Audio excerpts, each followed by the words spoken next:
a bit out of breath. I had to come down a heap of stairs. They started melding together at the end. Pretty heartbreaking, I guess. Yes, but no, I'm very proud of them. They were excellent. Yeah. Can you tell us a little bit about, you know, your emotions? I really want to win, but I'm so proud because we did our best at field, and heads up, yeah. It's just the beginning, it's just our first time in World Cup, so step by step we can do better, and inspiration the next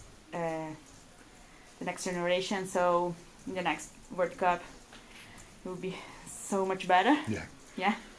And I think we can do it.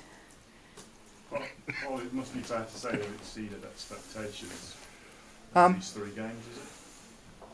Yeah. Look, after the last game, as I said, the girls sort of beat themselves up a bit. And I was a little concerned coming into this that they would be too hard on themselves, but they turned it into fire, and I thought they came out quite well today. I'm very happy. It did exceed expectations in a lot of ways today, in that they went from a team that was pretty punished by England. We did a few silly things against Papua New Guinea, and they sort of had a good crack at us too. So for the girls to come back, get that experience and really do something with it was the most impressive thing I've seen for a long time. They were great today. And everyone's sort of taken the team to heart off the pitch as well. How much have you enjoyed the whole experience and the way the public have really, you know, taken to? O público gosta de vocês muito. Ele fala por o campo, muito. We have good dancers on TikTok.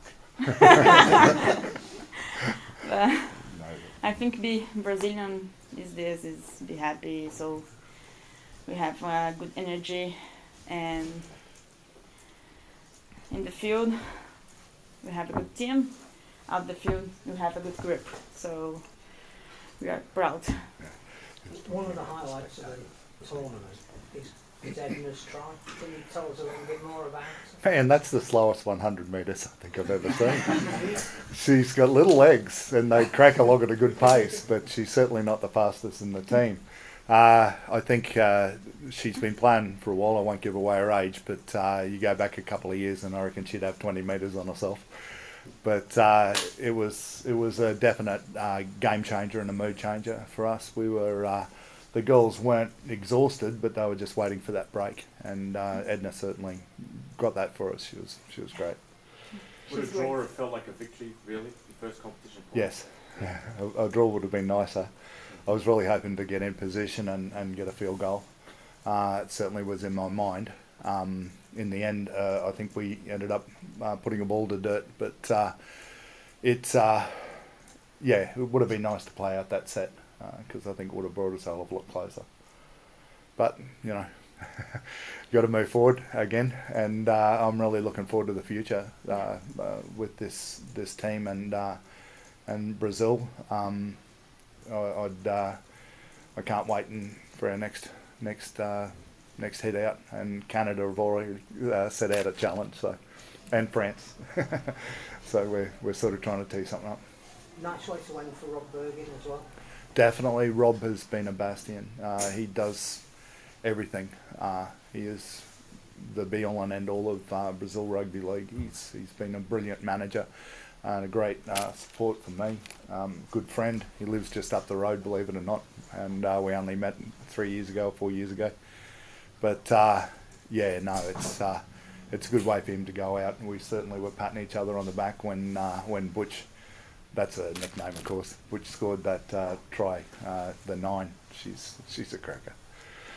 But yeah, he was very happy, happy with the result. Obviously, it would have been better for a win and better for a draw, but in the end, Canada are a good team. It's just 3 years now until the next World Cup. What, in terms of the team, how do you work out those 3 years, and in terms of rugby league in Brazil, what's the next 3 years? I have to work out what work will let me do. We've got people over there now. I'm going to put a few of the girls through coaching courses and get them to spread the word a bit. We're going to obviously try and get more games under our belt before the next one. A bit of sprint training for Edna.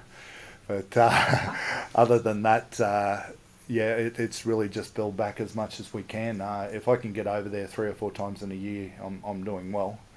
But we need to build people on the ground over there. I think that's the way forward for Brazil and for the sport in the country. Could I ask you about how much coverage do you think in your eyes does this tournament get over in Brazil, and how much eyes do you think you've got on the prize on over in back home? I wouldn't think they'd have much coverage. Rugby league is very much an unknown sport. I'm hoping that this sort of opens their eyes a bit. Obviously, a win today probably would have given us a bit better press or a bit more press, but we